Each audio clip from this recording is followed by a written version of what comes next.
જવાન જય કિસાન.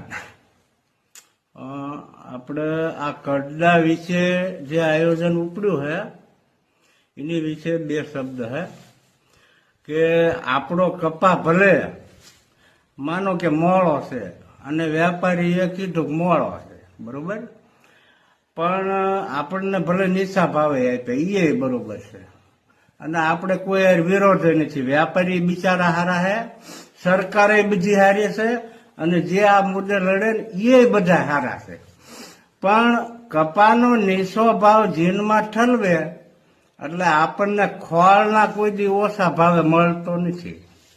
પછી તેલ કોઈ દી ઓછા ભાવે ન મળ્યું, એવડા એનું રૂ કોઈ દી નીચા ભાવમાં ન ગયું. એ તો જે ખરીદી થાય તો નીચા ભાવનું મોડું ખરીદ્યું હોય તો ખોળના આપણને નીચા ભાવનો મળવો પડે ને. બસ એટલું. જય જવાન જય કિસાન.